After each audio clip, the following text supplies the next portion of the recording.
Now we are moving towards the gladiolus, which is the blade of the sword. It is present distally to the manubrium and is larger but thinner than it. Let me simplify things for you. We have a rule of two here: two surfaces, two lateral borders, and two ends. I'll give you some peculiar features regarding each of them. The body of the sternum is nearly flat and directed in the forward and upward direction. It has a few ridges along its borders and surfaces. The body is made of the fusion of four small bones called the sternebrae, and these transverse ridges indicate the fusion lines of each.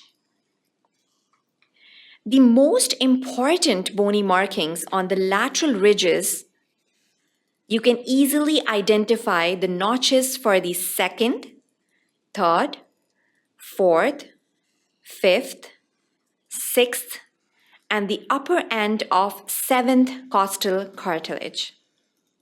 The upper end is forming the manubriosternal joint, which is a secondary cartilaginous joint, also known as symphysis.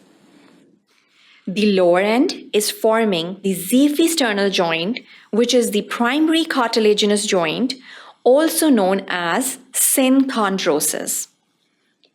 You can also appreciate the concavity of the sternal bone in this view.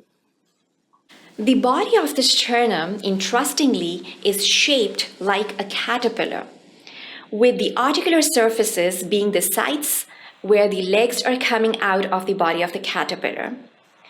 And anatomically, these are the sites where the ribs gets their attachment with the sternum.